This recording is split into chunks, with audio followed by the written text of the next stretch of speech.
दंडवत गोविंद गुरु वंदो अभिजन सोए। पहले भये प्रणाम तिन नमो जो आगे होए। गुरु को कीजे दंडवत कोट कोट प्रणाम। कीट न जाने प्रंग कोयो गुरु कर आप समान। सत साहेब हाथ श्रोता बंधु, आज मैं आप लोगों के सामने राजा दशरथ को कर्म फल कैसे मिला था यही प्रसंग अभी मजा आएगा ना भिड़ो।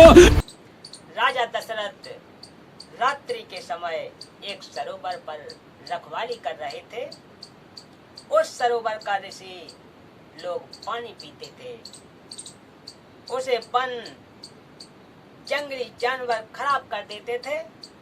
यह सेवा स्वयं राजा ने ली थी, क्योंकि राजा दशरथ मान रहे थे कि ऋषियों के आशीर्वाद से उनको श्री रामचंद्र, लक्ष्मण, भरत, शत्रुघ्न पुत्र प्राप्त हुए थे।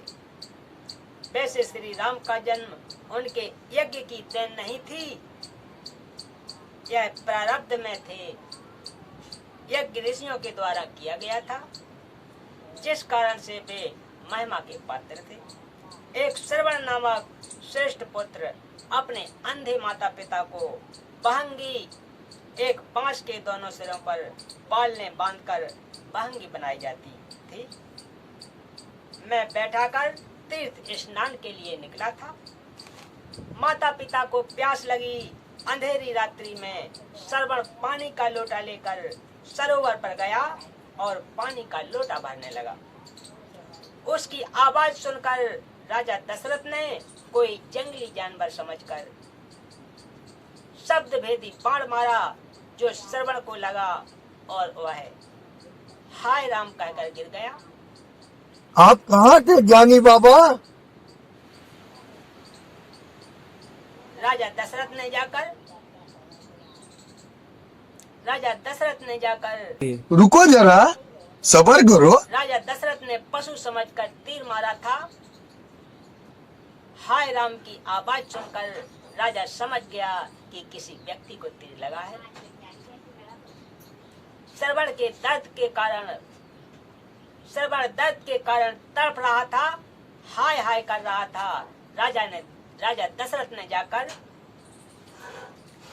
नाव गांव पूछा और सच्चाई बताई तो श्रवण ने कहा कि मैं तो बचूंगा नहीं।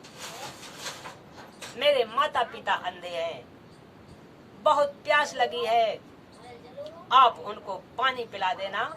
उनको पानी पिलाने से पहले नहीं बताना कि तुम्हारा श्रवण मर गया है।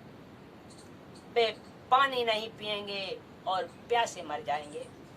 इतनी बात कहकर श्रवण प्राण त्याग गया। राजा दशरथ जल का लोटा भरकर श्रवण के माता पिता के पास गए। पैरों के कदमों की आवाज सुनकर पिता बोला कि बेटा श्रवण, पानी मिल गया। राजा दशरथ बिना बोले ही पानी पिलाने लगा। माता पिता ने कहा कि बेटा बोलता क्यों नहीं? लगता है कि तुम हमसे तंग आ गया है। सच्ची बात बता, यदि दुखी हो चुका है तो हमें यहीं छोड़कर घर लौट जा बेटा। हम तुझे दुखी नहीं देख सकते। जब तू बोलकर माता पिता नहीं कहेगा, हम पानी नहीं पिएंगे। बेबस होकर राजा दशरथ को सच्चाई बतानी पड़ी। तब दोनों ने हाय हाय करना शुरू कर दिया कि राजा दशरथ को श्राप दे दिया कि आज हम अपने पुत्र के वियोग में प्राण त्याग रहे हैं। एक दिन राजा तू भी अपने पुत्र के वियोग में मरेगा। यह कहकर रो रो कर प्राण त्याग दिए। राजा दशरथ ने बहुत बहुत कहा कि मैं आपका पोषण करूंगा, नौकर नौकरानी सेवा में रख दूंगा। आप ऐसा न कहें और न मरे, परंतु कुछ ही घंटों में दोनों तड़प तड़प कर मर गए।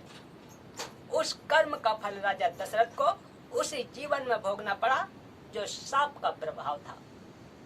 श्री रामचंद्र जी जब वनवास को चले तो राजा दशरथ अपने महल की सबसे ऊंची छत चौबारे पर चढ़कर देखता रहा।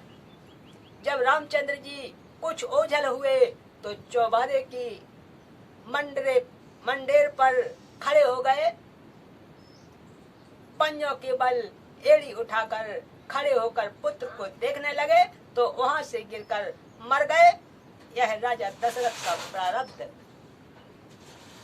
प्रारब्ध कर्म नहीं था, श्रवण तथा उसके माता पिता के श्राप से राजा दशरथ की दुर्घटना के कारण अकाल मृत्यु हुई थी, जिस कारण से भूत पितर योनि को प्राप्त हुए। जब सीता जी ने वनवास काल में अपने पूर्वजों के श्राद्ध किए तो राजा दशरथ भी पितरों की पंक्ति में बैठे दिखाई दिए। राजा दशरथ की मृत्यु क्रियावान यानी वर्तमान कर्म का फल था। बोलिए सत्य गुरुदेव की जय।